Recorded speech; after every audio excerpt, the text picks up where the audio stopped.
Hello नमस्ते सबैलाई। सानोतिनो ब्लगर चाहिँ भन्दा हुन्छ मलाई। आफू घुमिरहने ठाउँहरूको सानोतिनो ब्लग बनाएर चाहिँ हाल्ने गर्छु। भ्युजहरू चाहिँ खासै आउँदैन, त्यही पनि आफ्नो हाल्ने काम चाहिँ अहिलेसम्म जारी नै छ। र आज चाहिँ म कहाँ छु भने म अब ठ्याक्कै विष्णुपादुका पुग्न लागे। यो विष्णुपादुका पुग्नलाई पनि जम्मा दुईटा बाटो छ। एउटा तल यताबाट त्यो बाटो यसरी पिच हुँदै ठ्याक्कै त्यहाँ गइन्छ। अर्को बाटो यो भयो, यसरी यही बाटो जाने हो। त्यहाँबाट त्यहाँको झुलुङ्गे पुल पुगिन्छ, त्यसपछि ठ्याक्कै सिधै मन्दिरमा। र अहिले चाहिँ म यो सानो गल्लीको जङ्गलभित्रको बाटोबाट जाँदैछु। हुन त अब सर्टकट भनौँ, तल गएर फेरि खोला पार गरेर घुम्नु चाहिँ पर्दैन। कस्तो छ यसको यताको लोकेसन हेर्नु, यो डाँडा अनि यसरी यो बाटो। ल ठ्याक्कै भित्रबाट निक्ल्यो। अब साइडमा खोलाको आवाज पनि त पक्कै सुनिरहनु भएको होला।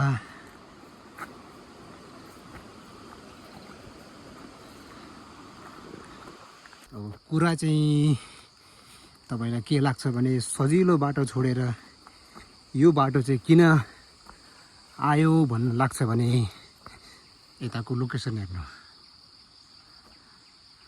कस्तो मजाको छ। जङ्गलभित्र भित्रै घाम केही नभनिकन यसरी गइन्छ। यहाँबाट अब ठ्याक्कै यहाँ आइपुगे। यसरी हात चाहिँ अगाडि राख्नुको एउटा कारण चाहिँ के हो भने, यो सबै जङ्गलको एरिया हो। यो हरेक बाटोमा माकुराको जालोहरू अगाडि फेसमा अघिदेखि लागिरहेछ। त्यही भएर अगाडि हातले यसरी सबै सफा गर्दै गइरहेको छु। ल हेर्नुहोस् कस्तो मजाको लोकेसन छ यो चाहिँ।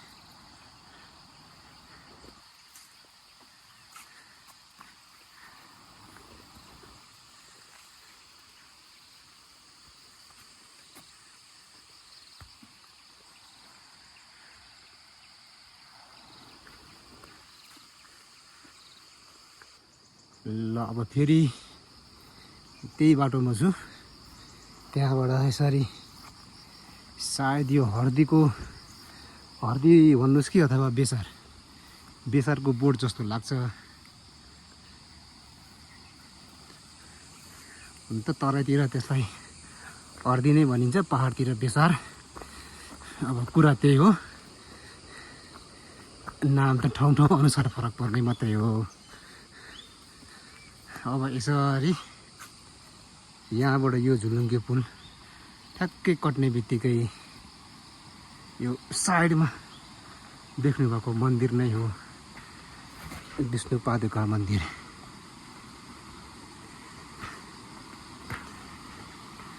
आज लगाएको जुत्ता चाहिँ यो चाहिँ अलिकति यसको ग्रिप चाहिँ राम्रो छैन, अघिदेखि चिप्लै छ।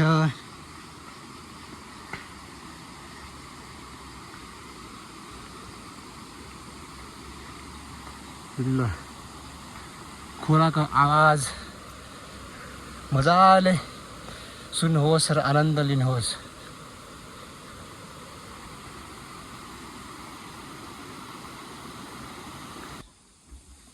अब यसमा चाहिँ केही नबोल्नु होला, बिस्तारै हेर्दै जाउँ।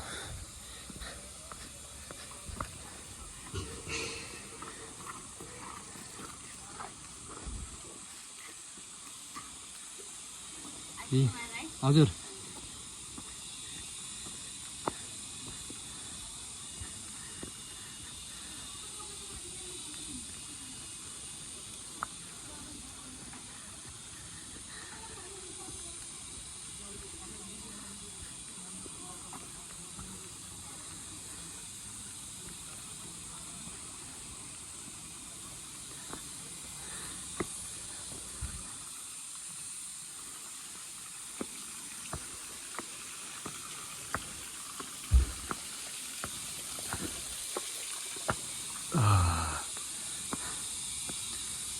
अब ठ्याक्कै आइपुगे हामी हाम्रो अन्तिम डेस्टिनेसन विष्णुपादुका मन्दिर। यहाँ चाहिँ धेरै पहिला भगवान् विष्णुको पाउ भेटेको थियो, त्यसलाई नै अहिले मन्दिरको रूपमा डेभलप गरेर यस्तो बनाएको छ। त्यो चाहिँ मैले पनि यसो यहाँ सबैसँग गफ गर्दाखेरि बुझेको। अब त्यो कुरा कतिको साँचो हो के हो त्यो त अब बुझ्नै पर्छ। र आजको टार्गेट भनेको चाहिँ यहाँ चाहिँ होइन, यहाँबाट ठ्याक्कै गएपछि तल खोलामा पुग्ने विचार छ।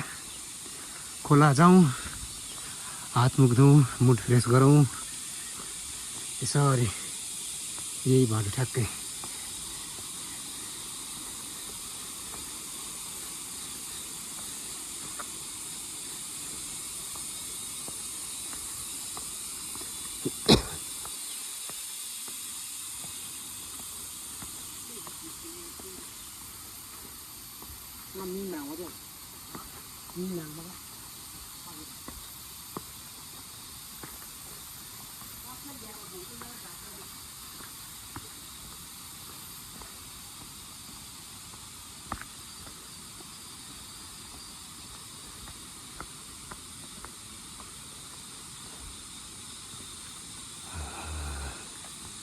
जहाँ भनेको थियो ठ्याक्कै त्यहीँ आइपुगेँ। अब किन आए यही हेर्न आएको छ। त्यो खोला, पानी, जङ्गल र आजको मेरो अन्तिम डेस्टिनेसन र यो भिडियोको अन्तिम पार्ट यही नै हो। अझै तलबाट यसरी हेर्नु कस्तो मजाको छ यो चाहिँ है। अझै माथि जानुपर्ने मन थियो तर आज नजाउँ होला, किनभने मैले लगाएको जुत्तामा ग्रिप चाहिँ छैन खासै। आज सिक्ने भने फेरि यहाँ अहिले कसले बोक्ने र कसले रुम पुगाइदिने। ल यो सबै पछि आजको भिडियो यही समाप्त गरौँ होला। हेर्नुहुने सबैलाई धन्यवाद।